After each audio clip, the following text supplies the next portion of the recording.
जय हिंद साथियों, स्वागत है आपके अपने YouTube चैनल शिक्षा प्लेटफॉर्म में। तो कैसे आप सभी, आशा करता हूं कि आप सभी अच्छे होंगे, स्वस्थ होंगे और अच्छे से अपने पढ़ाई को कर रहे होंगे।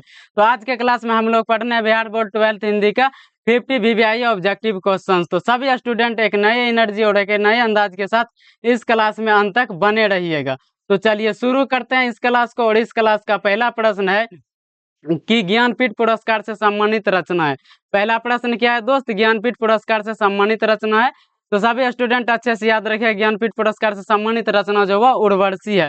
इनके अलावा और संस्कृत के 4 अध्याय के लिए जो ये रामधारी सिंह दिनकर जी को जो मिला था वह साहित्य अकादमी पुरस्कार मिला था। कौन सा पुरस्कार मिला था? साहित्य अकादमी पुरस्कार। ये भी अच्छे से याद रखिएगा। यानी अगर कहा जाए कि उर्वशी किनकी रचना है तो अच्छे से याद रखिएगा, रामधारी सिंह दिनकर जी के। और रामधारी सिंह दिनकर जी को ज्ञानपीठ पुरस्कार जो वह उर्वशी के लिए मिला था, और साहित्य अकादमी पुरस्कार यह संस्कृत के 4 अध्याय के लिए मिला था। तो आपका 1 नंबर का सही आंसर क्या हो जाएगा? ऑप्शन ए सही हो जाएगा। और आपका अगला प्रश्न है कि खड़ा का विलोम क्या है। अगला प्रश्न क्या है दोस्त? खड़ा का विलोम क्या है? तो सभी स्टूडेंट याद रखिएगा, खड़ा का विलोम क्या है? खोटा है। क्या है? खोटा। तो आपका 2 नंबर का सही आंसर क्या हो जाएगा? ऑप्शन ए सही हो जाएगा। और आपका अगला प्रश्न है कि विद्यालय का संधि विच्छेद है क्या? अगला प्रश्न विद्यालय का संधि विच्छेद है। सभी स्टूडेंट को बताना है कि विद्यालय का संधि विच्छेद क्या है। तो अच्छे से याद रखिएगा, विद्यालय का जो संधि विच्छेद होता है वो विद्याधन आलय होता है। क्या होता है? विद्याधन आलय। यानी आपका 3 नंबर का सही आंसर क्या हो जाएगा? ऑप्शन बी सही हो जाएगा। और आपका अगला प्रश्न है कि समाज का विशेषण क्या है। अगला प्रश्न क्या है दोस्त? समाज का विशेषण क्या है? समाज का विशेषण क्या है? तो अच्छे से याद रखिएगा, समाज का जो विशेषण है वो सामाजिक है। क्या है? सामाजिक। यानी समाज का अगर आप लोगों से विशेषण पूछेगा तो याद रखिएगा सामाजिक होता है। क्या होता है? सामाजिक। तो आपका 4 नंबर का सही आंसर क्या हो जाएगा? ऑप्शन ए सही हो जाएगा। ऑप्शन ए सही हो जाएगा। और आपका अगला प्रश्न है कि घुटने टेकने के मुहावरे का अर्थ है क्या है? अगला प्रश्न कि घुटने टेकने का मुहावरे का अर्थ क्या है। यानी घुटने टेकने का मुहावरे का अर्थ क्या होता है? हार मानना होता है। क्या होता है? हार मानना। तो आपका 5 नंबर का सही आंसर क्या हो जाएगा? ऑप्शन ए सही हो जाएगा। और आपका अगला प्रश्न है और आपका अगला प्रश्न है कि संपूर्ण क्रांति के रचनाकार कौन है। अगला प्रश्न क्या है दोस्त? संपूर्ण क्रांति के रचनाकार कौन है? तो अच्छे से याद रखिएगा, जयप्रकाश नारायण जी है। कौन है? जयप्रकाश नारायण जी। और ये भी याद रखिएगा, जयप्रकाश नारायण जी को बचपन में क्या नाम से बोला करते थे? बाउल नाम से जाना करते थे। किस नाम से? बाउल नाम से। और जयप्रकाश नारायण जी जो वह समाज सेवा के लिए लोकनायक नाम से प्रसिद्ध थे। क्या नाम से? लोकनायक नाम से। ये भी अच्छे से याद रखिएगा। और आपका अगला प्रश्न है उदंड का विलोम क्या है। अगला प्रश्न क्या है दोस्त? उदंड का विलोम है। तो ये भी अच्छे से याद रखें, उदंड का जो विलोम वो विनम्र होता है। क्या होता है? विनम्र होता है। तो आपका 7 नंबर का सही आंसर क्या हो जाएगा? ऑप्शन ए सही हो जाएगा। और आपका अगला प्रश्न है कि उसने कहा था कहानी। क्या? अगला प्रश्न उसने कहा था किस प्रकार की कहानी। क्या प्रश्न? उसने कहा था कहानी किस प्रकार की कहानी है। तो अच्छे से याद रखें, ये जो कहानी है यह कर्म प्रधान कहानी है। तो आपका 8 नंबर का सही आंसर क्या हो जाएगा? ऑप्शन बी सही हो जाएगा। और ये भी याद रखिए, उसने कहा था कहानी के कहानीकार कौन है? चंद्र शर्मा गुलेरी जी है। कौन है दोस्त? चंद्र शर्मा गुलेरी जी है। और आपका अगला प्रश्न है कि बातचीत शीर्षक निबंध के निबंधकार। अगला प्रश्न क्या है दोस्त? अगला प्रश्न क्या है? बातचीत शीर्षक निबंध के निबंधकार कौन है? तो अच्छे से याद रखिएगा, बालकृष्ण भट्ट जी है। कौन है दोस्त? बालकृष्ण भट्ट जी है। और अगर आप लोगों से कभी पूछ लिया जाए कि बालकृष्ण भट्ट के माता जी का क्या नाम है, तो यह भी अच्छे से याद रखिएगा, पार्वती देवी। क्या है दोस्त? पार्वती देवी। और पिता का नाम बेनी प्रसाद भट्ट। क्या है? बेनी प्रसाद भट्ट। तो आपका 9 नंबर का सही आंसर क्या हो जाएगा? ऑप्शन बी सही हो जाएगा। और आपका अगला प्रश्न है कि आनंदित। अगला प्रश्न क्या है? आनंदित में कौन सा प्रत्यय है। अगला प्रश्न क्या? आनंदित में कौन सा प्रत्यय है। तो अच्छे से याद रखिए, आनंदित में जो प्रत्यय ईत है। क्या है? ईत है। और ये भी याद रखिएगा, प्रकाशित में कौन सा प्रत्यय है? किसमें? प्रकाशित में। किसमें दोस्त? प्रकाशित में। तो इसमें ये भी याद रखिएगा, ईत प्रत्यय है। कौन सा प्रत्यय? ईत प्रत्यय। तो आपका 10 नंबर का सही आंसर क्या हो जाएगा? ऑप्शन बी सही हो जाएगा। ऑप्शन बी सही हो जाएगा। और आपका अगला प्रश्न है कि तुलसीदास के दीक्षा गुरु कौन थे। अगला प्रश्न क्या है दोस्त? तुलसीदास के दीक्षा गुरु कौन थे? तो अच्छे से याद रखिएगा, तुलसीदास के जो दीक्षा गुरु है वो नरहरि दास है। न कौन? नरहरि दास। और कभी कभी आप लोगों से ये भी पूछ लिया जाता है तो तुलसीदास के शिक्षा गुरु कौन है? तो ये भी अच्छे से याद रखिएगा, शेष सनातन है। कौन सा? शेष सनातन। कौन सा? शिक्षा गुरु। कौन सा? शिक्षा गुरु। तो आपका 11 नंबर का सही आंसर क्या हो जाएगा? ऑप्शन बी सही हो जाएगा। और आपका अगला प्रश्न है कि फौजी वहां लड़ने के लिए, अगला प्रश्न क्या है दोस्त, कि फौजी वहां लड़ने के लिए वे भाग नहीं सकते, जो फौज छोड़कर भागता है उसे गोली मार दी जाती है। यह पंक्ति किस पाठ से लिया गया है? तो अच्छे से याद रखिएगा, ये जो पंक्ति है यह सिपाही की माँ से ली गई। कहाँ से? सिपाही के माँ से। तो आपका 12 नंबर का सही आंसर क्या हो जाएगा? ऑप्शन ए सही हो जाएगा। कौन सा? ऑप्शन ए सही हो जाएगा। और आपका अगला प्रश्न है कि आजकल कौन सा समास है? अगला प्रश्न क्या है? आजकल कौन सा समास है? तो एक तो अच्छे तरीके से ट्रिक याद कर लीजिएगा दोस्त, जो अगर कभी भी आप लोगों को समास पेयर में मिले, किसमें? पेयर यानी युग में मिले, और वो भी एक दूसरे के अपोजिट मिले। क्या मिले? एक दूसरे के अपोजिट यानी विपरीत मिले, तो हमेशा याद रखिएगा वो समास जो वो समास द्वंद्व समास कहलाता है। कौन सा समास कहलाता? द्वंद्व समास कहलाता है। यानी आप लोगों का 13 नंबर का सही आंसर क्या हो जाएगा? ऑप्शन डी सही हो जाएगा। ऑप्शन डी सही हो जाएगा। और आपका अगला प्रश्न है कि सूरसार के कवि कौन है? अगला प्रश्न क्या है दोस्त, कि सूरसार के कवि कौन है? तो अच्छे से याद रखिएगा, सूरसार के जो कवि है वो सूरदास जी है। कौन है दोस्त? सूरदास जी है। और ये भी याद रखिएगा, राधा सकेली भी ये सूरदास जी की है। कौन है? सूरदास जी की है। तो आपका 14 नंबर का सही आंसर क्या हो जाएगा? ऑप्शन बी सही हो जाएगा। और आपका अगला प्रश्न है कि खून पसीना एक करना मुहावरे का अर्थ होता है क्या? अगला प्रश्न, खून पसीना एक करना मुहावरे का अर्थ होता है बहुत परिश्रम करना। क्या होता है? बहुत परिश्रम करना। तो आपका 15 नंबर का सही आंसर क्या हो जाएगा? ऑप्शन बी सही हो जाएगा। ऑप्शन बी सही हो जाएगा। और आपका अगला प्रश्न है उपवास में कौन सा उपसर्ग है? अगला प्रश्न क्या है दोस्त, उपवास में कौन सा उपसर्ग है? तो अच्छे से याद रखिएगा, उपवास में जो उपसर्ग है वो उपसर्ग उप है। क्या दोस्त? उप है। तो आपका 16 नंबर का सही आंसर क्या हो जाएगा? ऑप्शन ए सही हो जाएगा। और आपका अगला प्रश्न है कि साकार का विलोम क्या? अगला प्रश्न क्या है? साकार का विलोम है। तो अच्छे से याद रखिएगा, साकार का जो विलोम होता है वो निराकार होता है। क्या होता है दोस्त? साकार का विलोम निराकार। तो आपका 17 नंबर का सही आंसर क्या हो जाएगा? ऑप्शन ए सही हो जाएगा।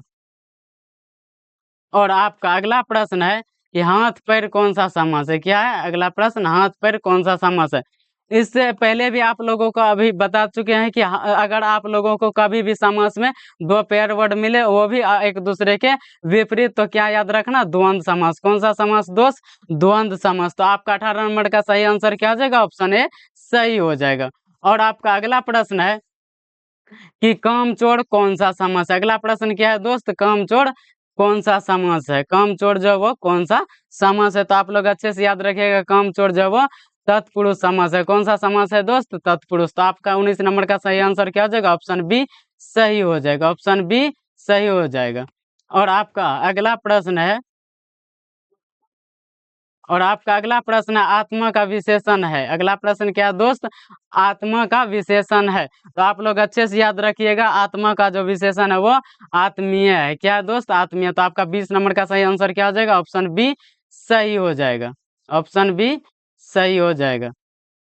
और आपका अगला प्रश्न है कि नयन का संधि विच्छेद है। अगला प्रश्न क्या है दोस्त? नयन का संधि विच्छेद है। तो आप लोगों को अच्छे से याद रखिएगा, नयन का जो संधि विच्छेद है वो नए जोड़ अन होता है। क्या होता है? नए धन अन। तो आपका 21 नंबर का सही आंसर कौन सा हो जाएगा? ऑप्शन ए सही हो जाएगा। क्या हो जाएगा सही? ऑप्शन ए सही हो जाएगा। और आपका अगला प्रश्न है जिसने गुरु से दीक्षा ली। अगला प्रश्न क्या है दोस्त? जिसने गुरु से दीक्षा ली हो एक शब्द में कहलाता है। क्या कहलाता है साथी? आप लोग अच्छे से याद कर रखिएगा, क्या कहलाता है? दीक्षित कहलाता है। क्या कहलाता है? दीक्षित। तो आपका 22 नंबर का सही आंसर क्या हो जाएगा? ऑप्शन बी सही हो जाएगा। और आपका अगला प्रश्न है कि हार जीत कविता किस कविता संग्रह से ली गई है? अगला प्रश्न क्या है दोस्त? हार जीत कविता किस कविता संग्रह से ली गई है? तो ये भी अच्छे से याद रखिएगा, हार जीत कविता वो कहीं नहीं वहीं से ली गई। कहाँ से दोस्त? कहीं नहीं वहीं से ली गई। तो आपका 23 नंबर का सही आंसर क्या हो जाएगा? ऑप्शन ए सही हो जाएगा। और ये भी याद रखिएगा, हार जीत जो कविता है यह किसकी है? अशोक वाजपेयी जी की है। किनकी दोस्त? अशोक वाजपेयी जी की। ये भी बहुत ही अच्छे से याद रखिएगा। और आपका अगला प्रश्न है कि निंदा क्या है दोस्त? कि निंदा का विलोम है। क्या है? निंदा का विलोम है। तो ये भी बहुत ही अच्छे से याद रखेगा, निंदा का विलोम स्तुति होता है। क्या होता है? स्तुति। ये भी सही होगा प्रशंसा। लेकिन अगर इन दोनों में, अगर बोर्ड एग्जाम में आपके अगर दोनों ऑप्शन में आ जाए तो इनमें से स्तुति लगाना। क्यों? क्योंकि स्तुति बहुत ही अधिक इनका वैल्यू सही होता है कि स्तुति होना चाहिए, लेकिन प्रशंसा भी होगा। लेकिन अगर दोनों ऑप्शन में मिले तो आप लोग हमेशा क्या लगाना? स्तुति लगाइएगा। क्या लगाइएगा? स्तुति। तो आपका 24 नंबर का सही आंसर क्या हो जाएगा? ऑप्शन ए सही हो जाएगा। और आपका अगला प्रश्न है कि लंबोदर कौन सा समास है। अगला प्रश्न क्या है दोस्त? कि लंबोदर कौन सा समास है। ये भी अच्छे से याद रखिएगा। लंबोदर जो वो बहुव्रीहि समास है। कौन सा? बहुव्रीहि। बहुव्रीहि समास वो समास होता है जो दुनिया में जिस समास का हो केवल एक व्यक्ति के लिए किया जाता है। किन के लिए? केवल एक व्यक्ति के लिए। यहाँ पर लंबोदर का जिक्र किया गया। लंबोदर से हम लोग किनको जानते हैं? श्री गणेश जी को जानते हैं। किनको दोस्त? श्री गणेश जी को। अगर नीलकंठ के, ये भी दुनिया में एक ही है, माता सरस्वती के लिए। वीणा कौन? ये भी माता सरस्वती के लिए। ठीक। तो ये सब बहुत ही अच्छे से याद रखिएगा। यानी आपका 25 नंबर का सही आंसर क्या हो जाएगा? ऑप्शन सी सही हो जाएगा। और आपका अगला प्रश्न है कि धरती का विलोम है। अगला प्रश्न क्या है दोस्त? धरती का विलोम है। तो ये तो आप लोगों को अच्छे से याद रहना चाहिए। धरती का विलोम आकाश। क्या होना चाहिए दोस्त? धरती का विलोम आकाश होना चाहिए। तो आपका 26 नंबर का सही आंसर क्या हो जाएगा? ऑप्शन ए सही हो जाएगा। और आपका अगला प्रश्न है कि निश्चय का संधि विच्छेद है। अगला प्रश्न क्या है? निश्चय का संधि विच्छेद है। तो अच्छे से याद रखिए, निश्चय का जो संधि विच्छेद है वह निधन चय होता है। क्या होता है? निधन चय। तो आपका 27 नंबर का सही आंसर क्या हो जाएगा? ऑप्शन ए सही हो जाएगा। और आपका अगला प्रश्न है कि उद्घाटन का संधि विच्छेद है। अगला प्रश्न क्या है दोस्त? उद्घाटन का। किनका? उद्घाटन का संधि विच्छेद है। तो आप लोग अच्छे से याद रखिएगा, उद्घाटन का जो संधि विच्छेद है वो उत्जोड़न घाटन होता है। क्या होता है? उत्जोड़ घाटन। तो आपका 28 नंबर का सही आंसर क्या हो जाएगा? ऑप्शन सी सही हो जाएगा। क्या हो जाएगा दोस्त? ऑप्शन सी सही हो जाएगा। और आपका अगला प्रश्न है कि जन जन का चेहरा एक शीर्षक कविता के कवि कौन है। क्या? अगला प्रश्न, जन जन का चेहरा एक शीर्षक कविता के कवि कौन है। तो आप लोग अच्छे से याद रखिए कि जन जन का चेहरा के जो कवि है वो कौन है? गजानन माधव मुक्तिबोध है। कौन है दोस्त? गजानन माधव मुक्तिबोध है। तो आपका 29 नंबर का सही आंसर क्या हो जाएगा? ऑप्शन बी सही हो जाएगा। और आपका अगला प्रश्न है कि भूषण किस काल के कवि माने जाते हैं। भूषण किस काल के कवि माने जाते हैं? तो अच्छे से याद रखिएगा, भूषण को रीति काल के कवि है। कोई किस काल के दोस्त? रीति काल के। और ये भी याद रखिएगा कि भूषण ही सिर्फ ऐसे कवि है जो रीति काल के है। और आपका 12 में हिंदी में जितना भी चैप्टर है उनमें से एक भी ऐसा कवि नहीं है जो कि रीति काल के। केवल और केवल कौन है रीति काल के दोस्त? भूषण है। कौन है? भूषण जी है। कौन है दोस्त? भूषण जी। तो आपका 30 नंबर का सही आंसर क्या हो जाएगा? ऑप्शन ए सही हो जाएगा। और आपका अगला प्रश्न है कि देवता का पर्यायवाची शब्द है। अगला प्रश्न क्या है दोस्त? देवता का पर्यायवाची शब्द है। तो अच्छे से याद रखिएगा, देवता का पर्यायवाची शब्द क्या है? देव है। कौन है दोस्त? देव। तो आपका 31 नंबर का सही आंसर क्या हो जाएगा? ऑप्शन ए सही हो जाएगा। ऑप्शन ए सही हो जाएगा। और आपका अगला प्रश्न है कि तुलसीदास किस काल के कवि है। अगला प्रश्न क्या है दोस्त? कि तुलसीदास किस काल के कवि है। तो यह भी बहुत ही अच्छे से याद रखिएगा, तुलसीदास जी वो भक्ति काल के कवि है। तो आपका 32 नंबर का सही ऑप्शन क्या हो जाएगा? ऑप्शन ए सही हो जाएगा। ऑप्शन ए सही हो जाएगा। और आपका अगला प्रश्न है कि वेद का विलोम है। अगला प्रश्न क्या है दोस्त? वेद का विलोम है।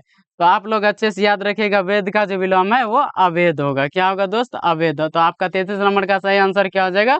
ऑप्शन बी सही हो जाएगा। ऑप्शन बी सही हो जाएगा। और आपका अगला प्रश्न है कि ज्ञात का विलोम है। अगला प्रश्न क्या है दोस्त, ज्ञात का विलोम है। तो ये भी अच्छे से याद रखिएगा कि ज्ञात का विलोम जो है वो अज्ञात होता है। तो आपका 34 नंबर का भी सही आंसर क्या हो जाएगा, ऑप्शन बी सही हो जाएगा। और आपका अगला प्रश्न है कि जगन्नाथ का संधि विच्छेद है। अगला प्रश्न क्या है दोस्त, जगन्नाथ का संधि विच्छेद है। तो ये भी बहुत अच्छे से याद रखिएगा, जगन्नाथ का जो संधि विच्छेद वो जगद्धन नाथ है। क्या है, जगद्धन नाथ।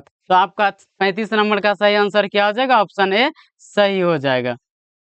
और आपका अगला प्रश्न है कि अक्ल का अंधा मुहावरे का अर्थ है। अगला प्रश्न क्या है दोस्त, अक्ल का अंधा मुहावरे का अर्थ है।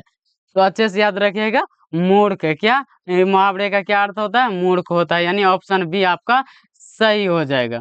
और आपका अगला प्रश्न है कि करबक पाठ के रचयिता कौन है। करबक पाठ के रचयिता कौन है, ये भी बहुत ही अच्छे से याद रखे। करबट पाठ के रचयिता वो मलिक मोहम्मद जैसी जी है। कौन है दोस्त, मलिक मोहम्मद जैसी जी है।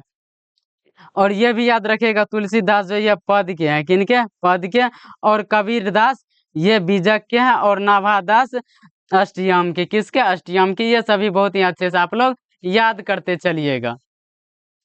और आपका अगला प्रश्न है कि गांव का घर शीर्षक कविता। अगला प्रश्न क्या है दोस्त, गांव का घर शीर्षक कविता किस कविता संग्रह की है। अगला प्रश्न क्या है दोस्त, गांव का घर शीर्षक कविता किस कविता संग्रह की है। ये भी बहुत ही अच्छे से याद रखिएगा, गांव का घर जो है किस कविता है, संशयात्मा। किसका, संशयात्मा। किसका दोस्त, संशयात्मा से लिया गया है। और ये कब लिया गया, और ये भी याद रखिएगा, गांव का घर किनका है, ज्ञानेंद्र पति जी का। किनका है, ज्ञानेंद्र पति जी का। और ये भी याद रखिएगा, ज्ञानेंद्र पति जी को साहित्य अकादमी पुरस्कार जो हुआ 2006 में मिला था, किनके लिए, संशयात्मा के लिए। किनके लिए दोस्त, संशयात्मा के लिए। ये भी अच्छे से ये आप लोग याद रखिएगा। और आपका अगला प्रश्न है, रोज कहानी के कहानीकार कौन है। अगला प्रश्न क्या है दोस्त, रोज जो कहानी है इनके कहानीकार कौन है। तो ये भी बहुत ही अच्छे से याद रखिएगा, रोज कहानी के जो कहानीकार है वो अज्ञे जी है। कौन है दोस्त, अज्ञे जी। अगर आप लोगों से कभी कभी आपके बोर्ड एग्जाम में पूछ लिया जाए कि अज्ञे जी का पूरा नाम क्या है, तो ये भी अच्छे से याद रखिएगा, सच्चिदानंद हीरानंद वात्स्यायन अज्ञे। कौन है, सच्चिदानंद हीरानंद वात्स्यायन अज्ञे है। तो आपका 39 नंबर का सही आंसर क्या आ जाएगा, ऑप्शन ए सही हो जाएगा। और आपका अगला प्रश्न है कि पृथ्वी का पर्यायवाची शब्द है। अगला प्रश्न क्या है दोस्त, पृथ्वी का पर्यायवाची शब्द है। तो अच्छे से याद रखिएगा, पृथ्वी का जो पर्यायवाची शब्द है वो भूमि होता है। क्या होता है दोस्त, भूमि होता है। तो आपका 40 नंबर का सही आंसर क्या हो जाएगा, ऑप्शन ए सही हो जाएगा। ऑप्शन ए सही हो जाएगा। और आपका अगला प्रश्न है, भारत का विशेषण है। अगला प्रश्न क्या है दोस्त, भारत का विशेषण है, अच्छे से याद रखिएगा, भारतीय। क्या है, भारतीय। तो यानी 41 नंबर का आपका सही आंसर क्या हो जाएगा, ऑप्शन ए सही हो जाएगा। ऑप्शन ए सही हो जाएगा। और आपका अगला प्रश्न है कि उसने कहा था कहानी का नायक कौन है। क्या अगला प्रश्न, उसने कहा था कहानी का नायक कौन है। तो उसने कहा था कहानी का जो नायक है वो लहना सिंह जी है। कौन है दोस्त, लहना सिंह। यानी आपका 42 नंबर का सही आंसर क्या हो जाएगा, ऑप्शन ए सही हो जाएगा। ऑप्शन ए सही हो जाएगा। और आपका अगला प्रश्न है कि रंगून कहाँ है। अगला प्रश्न क्या है दोस्त, कि रंगून कहाँ है। तो आप लोग अच्छे से याद रखिए, रंगून जो वो वर्मा में, कहाँ है, वर्मा में है। तो आपका 43 नंबर का सही आंसर क्या हो जाएगा, ऑप्शन बी सही हो जाएगा। और आपका अगला प्रश्न है कि मालती के पति का क्या नाम था। अगला प्रश्न क्या है दोस्त, मालती के पति का क्या नाम था। तो अच्छे से याद रखिएगा, मालती के जो पति का नाम है वो महेश्वर है। क्या दोस्त, महेश्वर। क्या, महेश्वर। और मालती और महेश्वर के बच्चे का अगर नाम पूछ दिया जाए या बेटी का, तो ये भी याद रखिएगा, टीटी। क्या है दोस्त, टीटी। तो आपका 44 नंबर का सही आंसर क्या हो जाएगा, ऑप्शन बी सही हो जाएगा। और आपका अगला प्रश्न है कि रघुवीर साय, अगला प्रश्न क्या है, रघुवीर साय का जन्म स्थान है। क्या अगला प्रश्न, रघुवीर साय का जन्म स्थान है। तो अच्छे से याद रखिएगा, रघुवीर साय का जन्म स्थान जो वो लखनऊ में। कहाँ है दोस्त, लखनऊ उत्तर प्रदेश, यानी यूपी में। कहाँ है, यूपी में। तो आपका 45 नंबर का सही आंसर क्या हो जाएगा, ऑप्शन सी सही हो जाएगा। और आपका अगला प्रश्न है कि दिनकर को किस रचना के लिए, अगला प्रश्न क्या है, दिनकर को किस रचना के लिए साहित्य अकादमी पुरस्कार प्राप्त हो। अगला प्रश्न क्या है, दिनकर को किस रचना के लिए साहित्य अकादमी पुरस्कार प्राप्त हुआ। तो आप लोग अच्छे से याद रखिएगा, संस्कृत के 4 अध्याय के लिए। किन के लिए, संस्कृत के 4 अध्याय के लिए। यानी आपका 40 नंबर का सही आंसर क्या हो जाएगा, ऑप्शन सी सही हो जाएगा। और आपका अगला प्रश्न है कि निमोनिया से मरने वाले को मुरब्बे नहीं मिला करते। क्या है अगला प्रश्न, निमोनिया से मरने वाले को मुरब्बे नहीं मिलते, यह युक्ति किस शीर्षक पाठ से ली गई। तो अच्छे से आप लोग याद रखेगा, उसने कहा था से, किससे, उसने कहा था से। और ये भी याद रखेगा, उसने कहा था कि लेखक कौन है, चंद्र शर्मा गुलेरी जी है। कौन है दोस्त, चंद्र शर्मा गुलेरी जी। यानी आपका 47 नंबर का सही आंसर क्या हो जाएगा, ऑप्शन ए सही हो जाएगा, ऑप्शन ए सही हो जाएगा। और आपका अगला प्रश्न है कि सूरदास किस भाषा के कवि है। अगला प्रश्न क्या है दोस्त, सूरदास किस भाषा के कवि है। तो आप लोग अच्छे से याद रखिएगा, सूरदास जी वो ब्रज भाषा के कवि है। किस कवि के दोस्त, ब्रज भाषा के, किस कवि के, ब्रज भाषा के। तो आपका 48 नंबर का सही आंसर क्या हो जाएगा, सॉरी ऑप्शन सी सही हो जाएगा। क्या हो जाएगा, ऑप्शन सी सही हो जाएगा। और आपका अगला प्रश्न है कि जयसी किस शाखा के कवि है। अगला प्रश्न क्या है दोस्त, जयसी जी किस शाखा के कवि है। तो आप लोग अच्छे से याद रखिएगा, जयसी जी जो वो प्रेम मार्गी शाखा के कवि, किस कवि के, किस मार्ग के, प्रेम मार्गी मार्ग के। तो ये भी आप लोग अच्छे से याद रखिएगा। तो आपका 49 नंबर का सही आंसर क्या हो जाएगा, ऑप्शन ए सही हो जाएगा। और आपका इस क्लास का अंतिम प्रश्न है कि नामवर सिंह द्वारा, क्या अगला अंतिम प्रश्न, नामवर सिंह द्वारा लिखित परगीत और समाज क्या है। क्या अगला प्रश्न, नामवर सिंह द्वारा लिखित परगीत और समाज क्या है। तो आप लोग अच्छे से याद रखिएगा, नामवर सिंह द्वारा लिखित परगीत और समाज यह क्या है दोस्त, निबंध है। क्या है, निबंध। तो आपका इस क्लास का अंतिम प्रश्न का सही सही जवाब क्या हो जाएगा, ऑप्शन बी सही हो जाएगा। क्या हो जाएगा दोस्त, सही हो जाएगा। अगर आप हमारे सभी साथियों को यह क्लास बहुत ही अच्छी लगी हो तो लाइक और सब्सक्राइब जरूर कीजिएगा। मिलते हैं आपके इसी तरह से जबरदस्त क्लास में। तो आज के लिए इतना ही। जय हिंद, जय भारत।